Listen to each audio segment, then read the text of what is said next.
What is up, YouTube? McIntyre here. Today I wanted to bring you guys an updated tier list video. I have been really slacking. I mean, it's almost been 2 months, right? We got 6'3", 720 right now. Yeah, a lot has changed. Like right off the bat, I mean, I'm just looking at Stitches as a tier 3 warrior. So it is not the task auto buff patch. I would say it's the Anub Stukov post Anub Nerf. Okay, so these are the noob kind of changes. Like, it's gonna change up this for sure.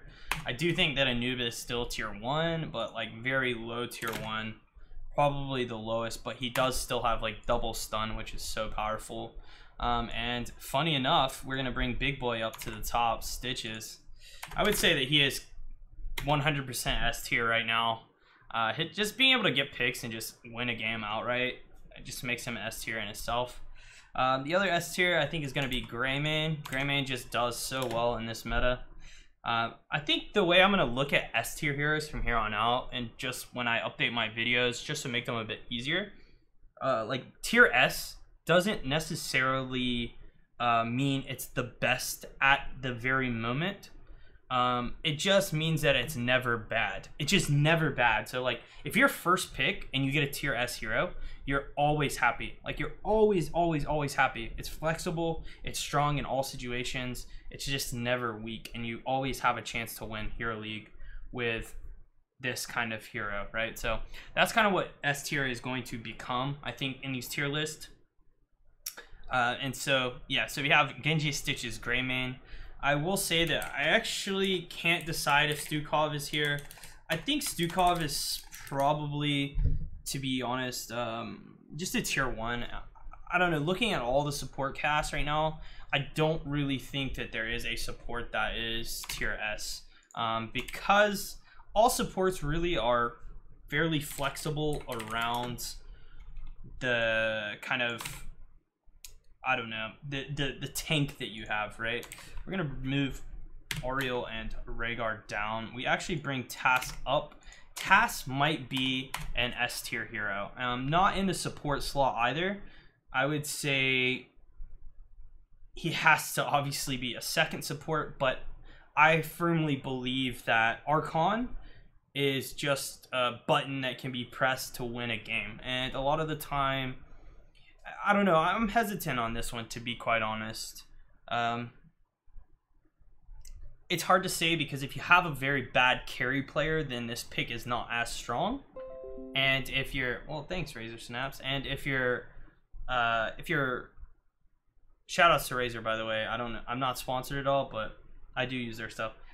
If like your team has a good character to kind of pair with the task, then it is a strong pick. So usually, like I said, with the first pick sort of power of these heroes, is if you were to first pick task, you would then cross your fingers and just hope that your teammate takes a task hero, right? It's kind of the same way for this Oriel, honestly. Like, Oriel to me is, she's really powerful, but like, it feels like half the time I take Oriel and then I don't know, nothing comes of it, right? So yeah, so the other, we'll just keep messing with the supports for now. I'm gonna bring Tyrande up, and I put Tyrande here as an assassin. I think it needs to be clear, like, we'll say like second supports. Okay, the thing about the Tyrande being here is that I believe in Hero League, she's really powerful with the auto attack build, which I have a YouTube video for it. So if you guys check my past videos, should come up. Essentially, it's like an assassin Zeratul build, but she does heal, and I think she's good in the second support slot, kind of like the Tassadar, honestly. I would almost budge to put her at the top tier, but she just dies so fast that I don't really think that I can, and a lot of people don't really know how to play with her. So for that reason, I'm gonna keep her where she's at. We'll bring Nazeebo down. When Nazeebo was really hot, he was a beast of a hero. but he really has fallen off. I still think he's tier 2. I mean, a lot of the times if your games go long, you can dominate with him. Hammer definitely comes down. Not really seeing much play, honestly, at all. I would even maybe put her down somewhere in here, like even probably, to be fair, below Abathur. She's just, you don't really want to pick Hammer when the other team has Stitches either, and a lot of the tanks nowadays are very big burly heroes. That's kind of what the meta's turned into, right? So like I have Tyrael as tier 1. I'm just jumping around everywhere. There's just so many things that have changed since I made this list last. So like Tyrael is not, you know, he's still good, but he's not what he used to be. So he would probably take the place of this Varian, and I would move Varian down somewhere in here, honestly. And then with Varian coming down, I think Diablo comes up, right? Because again, we're in this burly, like very big, meaty tanks that engage quickly and kind of eat up a lot of damage, right? So for that reason, I like, yeah, the Tyrael comes down. The Muradin, you know, not, I wouldn't say the hot right now. I would put him, you know, I would put him honestly as a tier 2 warrior, which is a really, really weird thing for me to say because I'm a huge advocate of Muradin, but he has really kind of lost his spark that he used to have because stunning nowadays kind of isn't enough, right? Stunning isn't enough. Like, I would say you really need a tank that can stun but deal damage or has utility. So, you know, with a Nubarak, he stuns just like Muradin does, but he also webs, right? I'm trying to maybe think about putting Uther up as tier S. Again, I have a hard time saying Uther's tier S because at times I think Malfurion's just as good as Uther, and you know, sometimes you don't need cleanse and Malf's really powerful, but you know, maybe you take Malf and then you need the cleanse or the guardians from Uther. So for me, it's like really hard to, I'd say, put a support as a tier S because there's not a priority on support. It's more of a flexible thing. Although honestly, I'm just gonna put Uther as tier S. You just have to be really careful of this because if the other team takes poke, you're going to have a hard time. So be really careful and mindful of this Uther pick. But I think he's still tier S because he has the stun, because he can keep people from getting bursted out, and a lot of the times, you know, he also controls the Genji. So I think he is a lot stronger. Did I add, is Mathiel even on this list? I actually don't see Mathiel on this list at all. Do I? No, I don't. So, okay, so I think Li Ming's kind of got a resurgence, I would say. I mean, we still have our core like our core carries, I guess. You know, Alarak definitely not good anymore. Cassia definitely not good anymore. So these two can go down. I mean, I still think these two are kind of tier 2 territory, but you know, they struggle against kind of the Chromie. You know, this is another one. Like, you build kind of the tier list around the fact that, you know, certain characters are always going to be in the game, and that makes other characters a lot weaker, right? Zeratul, for example, a terrible kind of hero right now. Doesn't really do anything. And again, this goes back to the fact that the meta is kind of a big burly meta, right? We have burly heroes that aren't going to die. And when you kind of make that happen, you know, things like Zeratul fall out. But things like, you know, we have Mathiel show up. And it's funny when I look at this list because all the warriors and supports are the tier 1s. And the tier 2s and tier 3s are the ranged and specialists. And that really, I mean, says something to the meta. Even Vala being there as a tier 1, you know, if I had to make a list, it would more so be like Greymane tier S, and then every range would be tier 2. But these are the strong ranged heroes that are, I'd say, good nowadays, and safe to pick. even like Li Ming really is not actually that safe. So, or not, sorry, not Li Ming, Vala. Like, Vala needs task, but, you know, if Vala has a task, then she's really powerful. If Li Ming, you know, if they have the Nubrak, it's hard to say. I would say, like, maybe we could spice in a Tychus up here in tier 1. You know, again, if the other team has, like, something like Genji, Tychus isn't as strong. So maybe I move him away. Tychus, you know, Gul'dan's borderline good, but also dies quickly to certain heroes. Let's see if there's anything else that I need to clean up. That's a for sure thing right now. Brightwing being so low, this is probably an easy one. I would say Lucio, Medic are probably the worst right now. So we'll bring Lucio, Medic down. They're definitely the worst. Lily, I still pick her. I'd say she's tier 4. I would actually bring Oriole down to tier 3 and bring Brightwing up. And again, the reason for this is that you have a cleanse on Brightwing, which is a big thing. Emerald Wind is a change, like a game-changing ultimate, right? We see, yeah, it was like Oriole again. If you don't have the generator, then it's a scary pick. Illidan, he's not tier 4 for sure. He's probably a high tier 3, if not tier 2. He's probably replacing Valera. I'd say Valera's coming down for sure. Again, she's falling into that same category of, you know, can she kill the big tanks? And she can't. So, again, a lot of this list that we're looking at right now kind of show that off. I would even I would keep Valera there at tier 3 because there are one tricks out there and she can get picks on people. So, I'd say she's probably there. I mean, honestly, looking at this list now, I would say this is probably where we're at. Maybe bring these two here.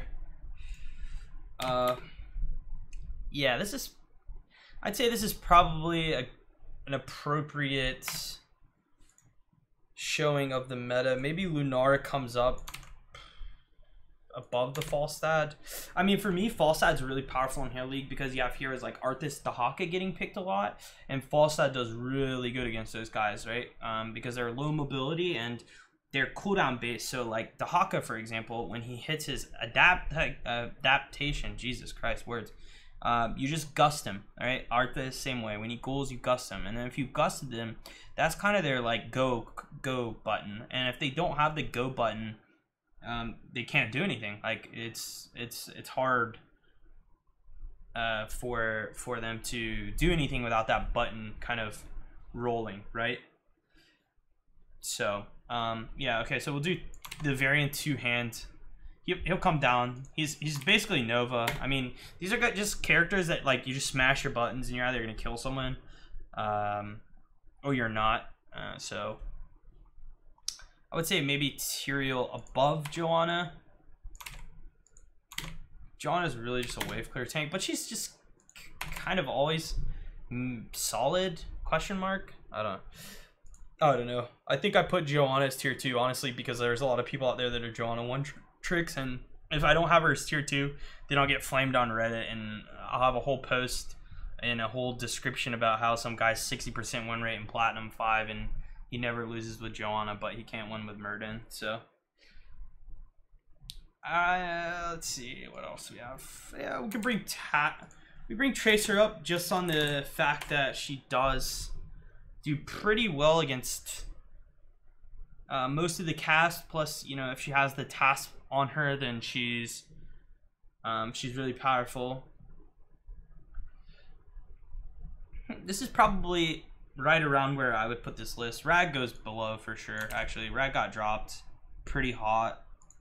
He's still okay on certain maps. I mean, I would even say that we can trade this Thrall with this Rag, but I think Thrall's okay for Hero League purposes, but I mean, this is kind of like our flex slot. The tier 2 is kind of our flex slot heroes. Like, these are all flex heroes. Like, if the other team has Illidan, then you can go Cassia. If the other team, you know, has Arthas, you go Gul'dan. If the other team has an Illidan or a Genji, then Alarak. Tychus is for the Diablos and the Stitches. Illidan's if the other team lacks, you know, maybe they have the Stitches, maybe they have the Dahaka, Tracer. If, you know, they don't have, they have the Anubarak and you have the Tassadar. So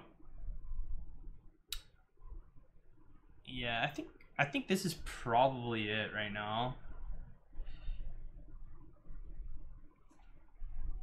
This is probably where I put my list. I would say the most important part about this current meta is obviously, and it's always been this, is wave clear.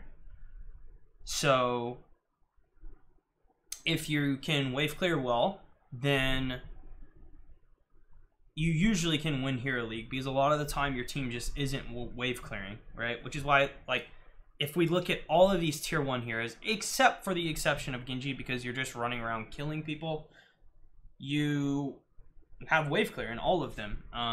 Greymane and Stitches, these are heroes that basically push out waves by themselves. I mean, Greymane definitely does. Stitches, it takes 2 slams. Task, he storms it. These are all heroes that wave clear, right? And it's super important to have that, and to have heroes that not only have wave clear but have impact in fights. You know, that's why they're there. But this, yeah, this is definitely, I think, an up-to-date list now for how I feel currently about Hero League. This is mostly the heroes that you're going to see, and the pick priority and competitive, like Grandmaster Plus games. I'm not really so sure about Gold Leagues and Silver League as far as this tier list goes, you know, and honestly, I don't really take that stuff into too much consideration, considering I'm not that. So I'm only basing this tier list off of my opinions and my kind of outlook on the game from a higher player's perspective, right? I will say that some of the, you know, maybe the tier S heroes are much harder to play, right? Genji, for example, even in maybe in the low leagues, you know, you can still Dragon Blade and just go on your keys, right? But yeah, things like Greymane probably won't have as much impact in a lower elo game as something like Kael'thas will, right? Because KT, you just hit D and Q and just max range Qs on the other team and they stand in them. So, so you know, things like that are, I would say, different because of it. But yeah, I like where this list is at now. I think this is now up to date, and you know, if you guys have any questions about it, feel free to put them in the comment section below. I really, you know, this list really changes as things change, and I'm kind of apologizing for not keeping it as up to date as, you know, there are things that happen. For example, I had Stitches as tier 4 when I first looked at this list, and things happen and then things just become strong and the meta shifts around them. And in this case, we have a Stitches meta where all the picks are kind of wrapping around the fact that you will see him in the games, or you will see, you know, now even with the Anubarak ban, it's become much more, we see it much more often now. So a lot of the stuff builds around that fact, right? But that's going to be it for today, guys. So if you enjoyed this video, please make sure to throw a like and subscribe to my YouTube channel. You can always check me out on Twitch and Twitter. Those are going to both be located below in the description. Again, really feel free to just drop questions in the comment section. I'll do my best to answer them if, you know, they are good questions. So, but that's going to be it for this video, guys. If you enjoyed, thank you so much. And until next time, I'll see you then. Cheers.